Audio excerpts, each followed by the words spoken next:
I want to keep moving on because there was a huge strike, a historic strike at Rutgers. And now that strike has ended, and we can argue about or talk about what happened during it and what was won, what was lost. Before we do that, let's go back to check on everyone and see what's up with chat. I see Brad's in the chat. The Snow Himbo. Dude, where'd you go? All right, so he's leaving.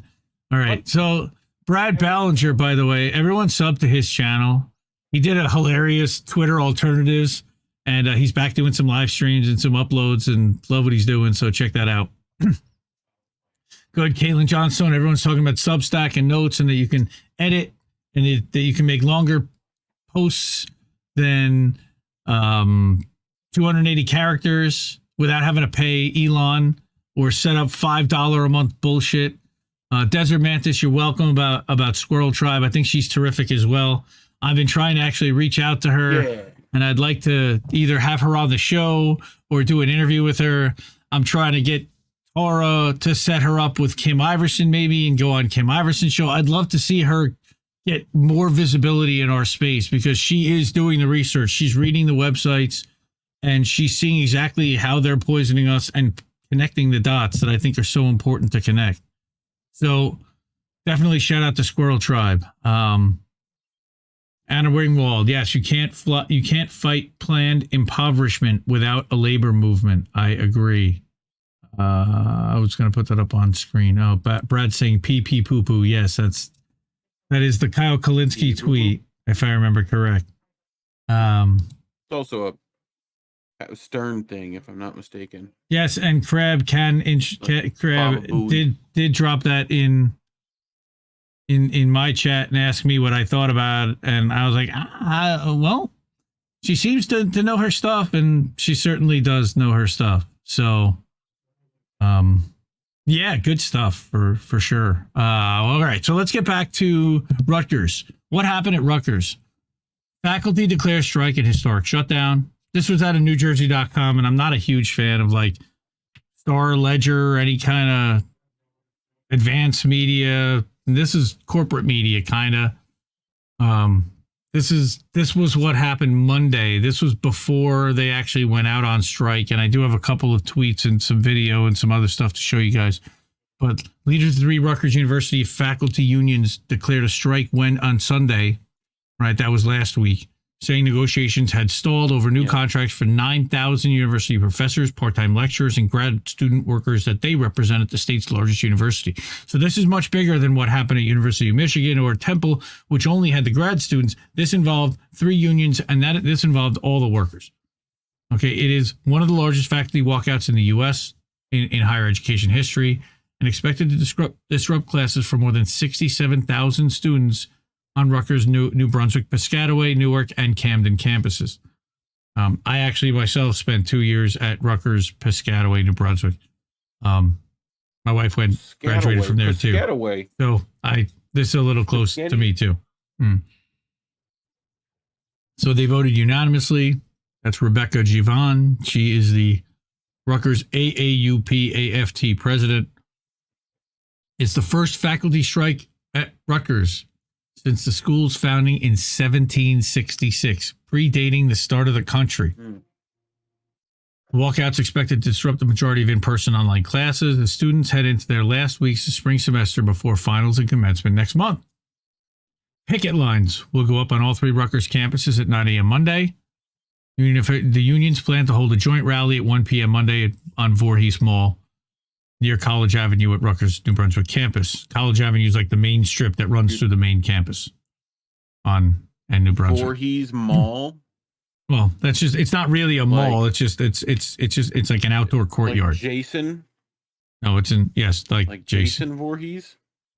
So union leader says we take this very seriously. We're not getting anywhere. We need to do something more. So our boards have decided that we will stand together and take this momentous step. That too. Rutgers officials said students should stay on campus and go to class. And Greg actually sent around a letter that they were sending, that the president had sent to all the students. Quote, the university is open and operating. Classes are proceeding on a normal schedule. That's what they said on their strike information page. Students were told to go to Canvas, which is the school's course management website, to see if their classes will still meet, how to complete their assignments. Not Canva, but Canvas.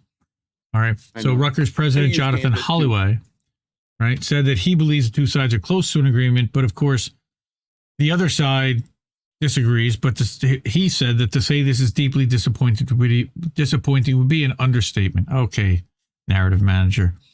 All right. Continued academic progress of our students is our number one concern, and we will do all we can so that their progress is not impeded by a strike. Well, you failed. Which means we got to stop the strike in any way so that, like, yes. Right. Yep. So Governor Phil Murphy issued a statement calling for the union and the university to meet with his administration Monday at the State House. So they met with the governor. Holloway previously said that he believes the Rutgers faculty strike is illegal and that the university could go to court seeking to force professors and teaching staff to return to work. That's always good. However, two sources with knowledge of the talk said late Sunday that Rutgers officials will not immediately go to court to ask a judge for an injunction to end the strike. Instead, they will continue bargaining in hopes of reaching a deal quickly. I hope so. Well, it took them all week, and they did actually reach a deal. Or supposedly they reached a deal with, and union leadership is spiking the football and dancing, and we're going to talk about that in a minute because I got a follow-up thing that showed up in my feed tonight, and I was like, oh, look at that. And then Greg, of course, was like, nah, that's not what you think it is. Okay, so we're going to talk about that too. So the decision to strike followed days of marathon negotiations as the two sides tried to reach a deal but stalled on several key issues. On Saturday, a mediator was brought in to try to help to bring the two sides closer to a settlement. Prior to the strike, university officials said Rutgers student residence halls, bus service, dining, counseling, other services would remain open. Students were also told that they should be prepared to attend classes even if their professors were on strike. Why? What are you doing? All right. Striking unions have been working without a contract since July 1st. Right. That's the three unions. It lists them. Faculty members at the medical and other health science schools will continue performing essential research and patient care, but will curtail duties that will not impact patient and health safety. I don't know how they determine what's what. I guess they will. Some of the Rutgers other large unions said its workers will stay on the job even if the faculty on strike. That would be like the custodial staff would be my guess. Maybe the people that work in the dining halls so the students don't starve. Union of Rutgers Administrators, AFT, which represents administrative and professional employees. That's our friend Randy Weingarten that runs that one. All right, said last week that it will not ask its members to walk off their jobs in a sympathy strike with the faculty, but the union said its members can show support by walking in picket lines and attending rallies outside of work hours. Sure, they could.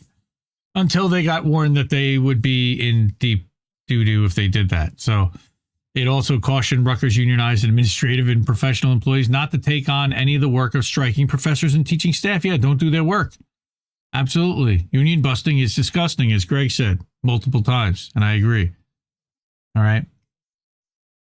All right, this could have changed the way we pay educators, but they want to keep negotiating until they retire. That's right. They can run the clock out. Meanwhile, the students graduate, and they still have bills piling up and racking up, and the administrators, they're going to be just fine. Rutgers president told the university community last week that the school had offered to increase salaries for full-time faculty members, teaching assistants, grad assistants by 12% by 2025. They offered an additional 3% lump sum payment to all the faculty unions that would be paid over the first 2 years of the new contract, which is nothing.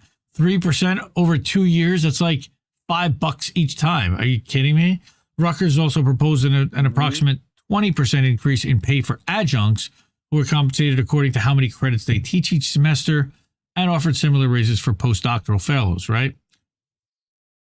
Yeah. This just becomes a mess, right? But so, let me go to the article from today or from yesterday. First we have Kenneth P. Burns. Okay, so let me go back to Indy, Maine. All right, so Kenneth P. Burns, and Greg had put this one. Sounds like something Bart would try to have you to say You know,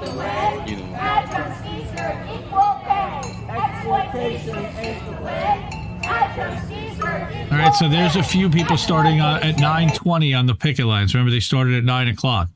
So by 9:20, you got, all right, so then a little bit later in the day, this is at 10:30, you got more people joining, and look at how many people are now on the picket lines. yeah. Hell yeah. That's a good 30 or 40, maybe. I would say you've got more than 40. You probably got like closer to 60. All right. And then somewhere in there. And then Tevin King is a senior educational opportunity fund counselor on the New Brunswick campus. He came down to march in solidarity with his Camden colleagues. So that's WHYY News that covered that. Shout out to them. They're an NPR, but they at least covered it. They had people there. They were, I can't always like what they're doing, but so here's the story that I saw and showed up in my feed. And they're celebrating, all right, the 1,000 or so faculty members who were breathlessly joining a Zoom meeting a few minutes early may have heard Carla Katz apologize for wearing a hat. For the vice president of a full-time, non-tenured track faculty, a snazzy tan fedora covers some tangled locks. Really, it's very, very hairs to those long hours. Ha ha ha. So this is very flowery and complimentary.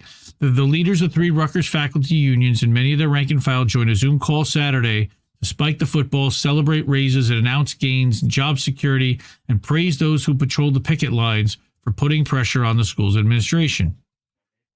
At a little past 1 a.m., word came from Phil Murphy's office, Smilin' Phil, Smilin' Phil, multimillionaire Goldman Sachs former guy, that union leaders had voted to accept a framework for new contracts and to suspend the union's 5-day-old strike.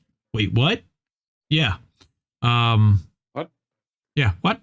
Let me turn off the bookmarks too. That'll raise it up a little higher. But yeah, so union leadership accepted it, but they didn't get the vote of the union themselves. Tenured professors, teaching assistants, postdoctorate students, and the rest of the faculty members will return to their posts Monday morning, with the end of classes looming May 1st. Ratification of a full tentative agreement once reached, so it has not been reached yet.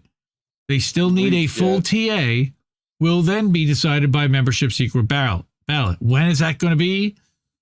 I don't know. But that's a secret ballot. Okay. No, that's okay. The secret ballot is so that all the teachers can do that free from repercussions and anybody knowing what they voted. Sure. But the biggest winners of the first Union faculty strike, according to this, are the 2,700 adjunct professors. So it would seem this subset of faculty, which teaches about a third of all courses offered at Rutgers at much lower pay rates than their tenured full-time colleagues, will get a raise retroactive to July 1st of last year when the contract expired. And they're going from $57.99 per 3-credit course to $75.30. So it's decent. I don't know how many of these 3-credit courses they're teaching, probably 4 or 5 in a semester. But then how much is the cost of living there? Well, that's only one of their courses in one semester. So yeah, you have to add all this up. And I don't, because I don't know how this all breaks down. I'm sure others could tell us that. But they're going to be, after 4 years. Well, this is all adjuncts, right? Right. So, but this is all, again, per course. Sort of agreed to, because that's what a 3-credit course is. Right, is one course. Well, there also are 4-credit courses. 7, yes, but generally, like per 3-credit course. So you're talking about 7,000. So that's 75 one semester. 7,500 from under 6 grand a semester per course. So you can teach 4 or 5 of those. That's 28 grand a semester. 56 grand a year. You say you could teach 4 or 5 of them. It depends on how much you're an adjunct. It depends on how many. You might only get one class with that because you don't have the student body, right? Like you need a certain amount of kids in each class to be able to get paid for it. Reb's saying there's no way to know. I almost want to let him come in here, but I'm not set up to just flip that on the fly, unfortunately. You could. Oh, there you go. You could do White hat magic. You could do 2 or 3. An adjunct professor teaches 2 to 5 credit hours per semester. Shout out to Josh White Hat Magic. Yeah. Follow him everywhere. Depending on what's available and what they're teaching and what like, is it required for a particular degree? All right, so all of that matters. So 2 to 5 credit hours, and these are 3 credit hours. So you're talking about like one course per semester. So you're talking about per semester, right? 2 to 3. What did he say? 3 to 5 per semester. So how long's a semester? It's 3-4 months. It's like September to December, or it's January through So you're May. getting 12,000. Yeah, it's not much. So yeah, he's also saying that proposed 1-year appointments for hundreds of adjunct and 2-year appointments for long-serving adjuncts means for the first time in history, we now have a measure of job security. Okay, that sounds good. He said that adjunct faculty members will also have binding arbitration for grievances for the first time under the proposed labor deal. That's definitely good. Other big scores, including a pay bump for teaching and graduate assistants of 33%, going up to $40,000 in 2025. That's still 2 years from now. Or, I don't know why it needs to wait 2 years to go up to $40,000. My guess is that our state budget is getting destroyed. Yes, I live in the state of New Jersey, everyone. By the way, if you're on Rumble, fake views. Say hello, everyone on Rumble. Fake views. Reef thinks that you're all fake. If you're real, we had 100 views. According to Rumble, there were 100 views on the channel or on the stream, just on like the preview of the 60-second indie rant. Yeah, that would be cool. We've never had one of those. But I don't believe that there's a university in the United States that has the degree of job security that our non-tenured tracks will have going forward. And I believe this is a lawyer for the union, so he, of course, has stake in that. But there were even victories in the faculty's common good demands, including the administration putting $600,000 annually into a beloved community fund to be accessed by community members in need. Remember that Rutgers is state funded. It is a public college, unlike a lot of these other ones that have endowments. Grants. Yeah, sure. Although words like historic and blah, blah, blah, it also was time to reflect on battles not won. Adjunct professors are to this point unsuccessful in their push to gain healthcare benefits. So basically, all the money that you're paying them is going to their healthcare and then some. That's and the affordable housing rent freeze demands that was a non-starter with Rutgers negotiators. Womp, womp, so womp. Right. So that same 12,000 a semester. Right, but remember, they're only teaching 3 to 5 credit hours in a semester on top of it. So they have to buy into some other insurance plan somewhere. But perhaps the biggest disappointment of all. I'm going for the average, like that 12,000 we came up with earlier. How much is? Let me blow this up a little bit. How much is insurance? Is not cheap. I should have done this earlier. Sorry, everybody. No, you're good. Perhaps the biggest disappointment of all is the lack of a contract agreement. So wait a minute. These guys settled. They're spiking the football. They got raises. Maybe. They got a tentative agreement. Maybe. That they then have to vote and ratify without a contract agreement between the university and the union representing members of the biomedical health sciences faculty. AAUB BHSNJ union president Kathy Monteleone said her bargaining team, among others, is trying to get the school to agree to pick up more of the tab when healthcare professionals seek outside training in their chosen fields, and that's fair. But part of the problem is we don't negotiate with the same people as you. We negotiate with the RBHS, Dr. Strom, and his team, and so they're not really bargaining in good faith. So there's definitely issues to all of this. Run the clock out. Yeah, most definitely. Yes, and give as little as possible. Yes. Give as little as they can get away with. It doesn't mean that these workers, they have to organize and they have to continue to do it. Yes. But it's at some point when the organizers are not working in your favor, you need to reorganize, which is what you see happening in New York with pre-K workers. They reorganized into the CARE, I think it's called CARE. I forget. We talked about it last night on Iron and News. Yeah, I missed that. MORE, that might be it. Dude, another terrible union problem, but it's also a problem that affects like people. Whereas this it does, but it affects more the workers directly. The pre-K stuff, they're literally not paying. They stopped paying pre-care facilities for months.